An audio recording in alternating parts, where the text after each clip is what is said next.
મિત્રો જે પણ નોકરી કરતા હોય, ધંધો કરતા હોય કે કોઈ પણ બિઝનેસ કરતા હોય, એને વધારાના ટાઈમમાં પણ ઘરે બેઠા બેઠા 1-2 કલાક હોય તો એમાં થોડા પૈસા મળે એવી લાલચ ને એવું બધું હોય જ. તો એવી રીતે રાજકોટના કોઈ બેન છે એ કઈ રીતે ફસાણા, કઈ રીતે એની હારે ફ્રોડ થયું, તો એની મને થોડો એનો અનુભવ કીધો, તો હું એ અનુભવ તમને ટૂંકમાં સમજાવું, એટલે તમે કોઈ આવી રીતે ન હલવા મિત્રો. તો એ બેને કોઈ ઓનલાઈન એવી વેબસાઇટ હશે કે જેમાં તમે ઘરે બેઠા બેઠા વધારાના ટાઈમમાં પૈસા કમાઈ શકો. તો એમાં એને રજીસ્ટર કર્યું કે ઘરે બેઠા બેઠા આવી રીતે મને કોઈ પણ ઓફર આવે. તો એ થોડા ટાઈમ પછી કોઈ પણ વેબસાઇટવાળાના નામે એ બેનને ફોન આવ્યો કે ભાઈ તમને ઘરે બેઠા બેઠા આવી રીતે અમે કામ આપીશું વધારાનો જે ટાઈમ હોય એમાં. તો બેન કે વાંધો નહીં, એગ્રી. એમાં શું કરવાનું, તો કે તમારે કોઈ પણ ઓનલાઈન શોપિંગની સાઇટ હોય, ફ્લિપકાર્ટ, એમેઝોન કે કોઈ XYZ, એમાંથી તમારે પ્રોડક્ટ એડ ટુ કાર્ટ કરવાના છે, ખરીદવાના નથી.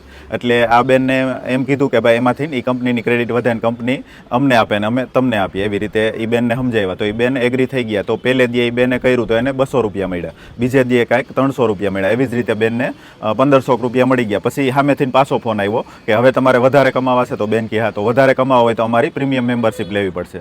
તો બેન કે પ્રીમિયમ મેમ્બરશિપનો શું ભાવ છે, તો કે 3500 રૂપિયા. તો બેને 3500 રૂપિયા ભરી દીધા, કારણ કે આગળ જે 1500 રૂપિયા મળ્યા હતા અને એ બેંકમાં વિડ્રો પણ થઈ ગયા હતા. તો બેનને ટ્રસ્ટ જાગી ગયું, તો 3500 રૂપિયા ભરી દીધા. પછી એની એમ કીધું કે હવે જે તમારી કમાણી થાય વોલેટમાં જમા થાય, વિડ્રો નહીં થવા દે, આટલા રૂપિયા થાય પછી વિડ્રો. પછી થોડા ટાઈમ પછી પાછું આવ્યું કે હવે તમારે હજી વધારે કમાવા હોય તો બીજી પ્રીમિયમ લઈ લ્યો તમે. પૈસા વોલેટમાં જ જતા હતા, વિડ્રો નહોતા થતા.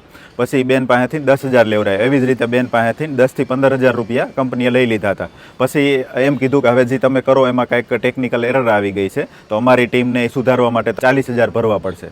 તો પછી બેન એલર્ટ થઈ ગયા કે હવે આપણી હારે આ ફ્રોડ થવાના ચાન્સ છે, કે ફ્રોડ થઈ ગયું છે. પછી બેને પોલીસમાં કમ્પ્લેન કરી, ક્રાઇમ બ્રાન્ચમાં, અને મારો પણ કોન્ટેક્ટ કર્યો કે તમે પણ રમેશભાઈ આવી રીતે વિડીયો પ્રેઝન્ટ કરો એટલે કોઈ બીજા ન છેતરાય. તો મિત્રો આવી રીતે તમારી હારે ફ્રોડ ન થાય, ખાસ ધ્યાન રાખવું કે તમે કોઈ પણ વેબસાઇટમાં એવી રીતે રજીસ્ટર કરો કે ભાઈ અમારે કમાવા છે પૈસા, અને પછી આવી રીતે તમારી હારે ફ્રોડ થઈ શકે. એટલે ખાસ મિત્રો બધા એલર્ટ રહેજો, અને આ વિડીયો બનતા સુધી વધુના વધુ લોકો સુધી શેર કરજો, એટલે કોઈ લોકો આવી રીતે છેતરાય નહીં. અને મિત્રો આમાં ડિગ્રીવાળા ભણેલા ગણેલા લોકો છેતરાઈ જાય છે આવી જે સ્કેમ હોય ને એમાં.